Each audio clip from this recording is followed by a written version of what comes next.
Hey there, it's Elizabeth from Gabriel Family Adventures, and I'm just getting home. I took the kids to school, did some work, I went to cycling, and now I have to pack because we're going to California for a few days, and kind of stressing because I'm on this Whole30 diet, and I'm on day 11, which is supposed to mean that after you make it to day 10, you're good, you're gonna survive 20 more days.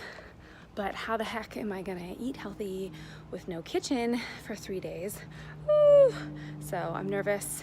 So I'm gonna try to pack some healthy stuff, make some good choices, attempt to exercise in California. We'll see, I'll keep you posted. All right, so I'm gonna try to pack everything in my M pack, which is this backpack that I bought from a local business here in Colorado, and it has room for a laptop and all kinds of good stuff, and it also has room for this, which this thing is so awesome because you can fill it with water or sand, and when you fill it, you can use it as a weighted workout bag. So I'm gonna bring this with me, and if I have time, I'm gonna try to do a little workout while we're in the hotel room. All right, so I'm gonna finish up my Brussels sprouts, bacon, and mushroom little scramble. And then this is what I'm bringing on the airplane for our trip so I don't mess up my Whole30. These are little biscuits with bananas and almond flour and pretty much nothing else. I'll link the recipe down below. They're pretty good. I wish I had added some vanilla and cinnamon, but they do get the job done. Okay, so I'm trying to get organized for this trip so that we can have fun. We're attempting to do everything with carry-ons and not a suitcase because we're only gonna be gone for 3 days. And I'm trying to keep with the Whole30 while we're traveling. So today's day 11. This guy is not helpful. He's just gonna eat In-N-Out burger the whole time we're in California. But I'm gonna stick with my bars. I don't actually eat these very much. I haven't been since I've been on the Whole30 this last 11 days because I feel like what I really wanna do is make my own food, but since we're traveling, desperate times call for desperate measures, so I might just be eating these for every meal. We'll see. Let's go. All right, so we were able to get everything in carry-ons. This is a California miracle. So we gotta go pick up the kiddos and boogie on over to the airport. Woo. The last of my breakfast for our way to the airport. My last homemade meal for 4 days. Yikes. So while the family eats delicious chow mein noodles, I'm getting a salad with no dressing and no cheese and no croutons. Keeping it real.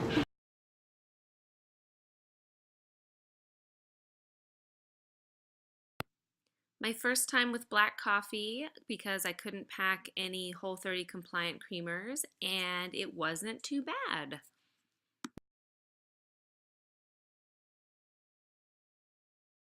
A little pork chopping for you too. Hi, Cooper. Hi. My lunch in the Asian buffet, veggies and sashimi. Okay. This place is so popular. Always busy. Food is so good.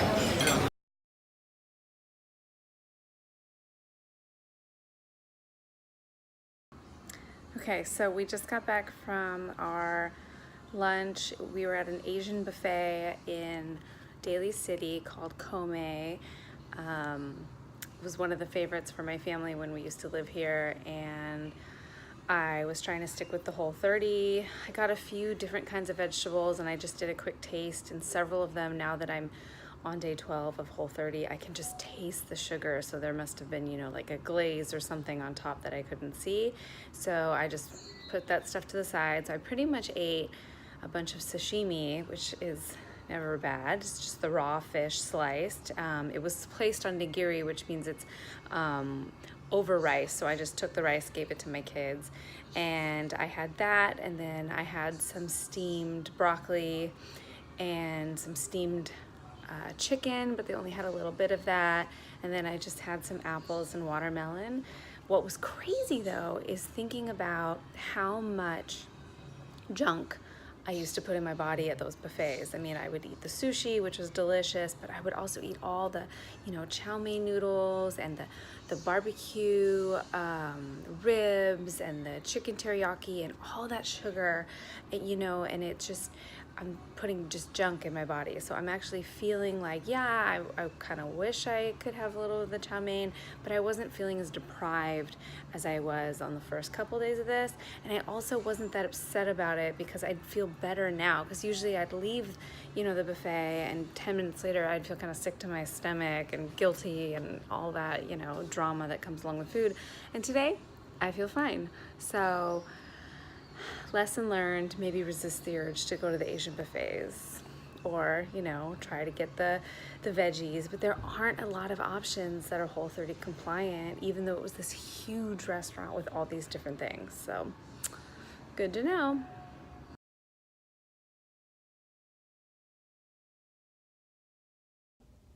Trying to get in a little exercise while we're traveling, so I found an early morning cycling class so I could sneak out while the kids and my husband are asleep. And I just drove to Palo Alto to go to Soul Cycle. And I know there's a lot of critics of Soul Cycle because it is expensive and kind of a boutique-y experience. But what I love about it is I know I'm gonna have a great workout. I know that I'm gonna be in a good mood afterwards because it's usually really inspiring and uplifting. So for me, it's worth the money to go once in a while, kind of a little splurge, but I understand why people might not be so keen on that. And I also am going because I didn't have any room for any workout shoes in my bag. So what's nice about going to some of the more boutique-y cycling classes is that you can get cycle shoes there. So I didn't have to haul them with me on this trip. So that is a little side. So here we go.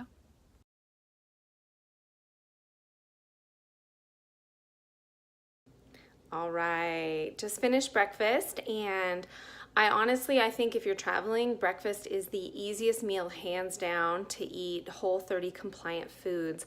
I was able to just ask for a couple little accommodations at the restaurant. I was able to get a fruit plate instead of a side of carbs. I was able to get a scramble with no cheese and all the veggies that I wanted on it. It was delicious, super duper filling. I got avocado on top because I'm obsessed, and I feel like I can sustain myself for quite a while on such a good meal. So pro tip, if you're traveling, definitely get a really good breakfast. Even if you're not a big breakfast person, I'm not a big breakfast person normally, but I feel like it's the best way to get something hearty in your system so that you're not just eating bars and stuff like that all day. So I'm gonna take a shower, go to the airport, and head home.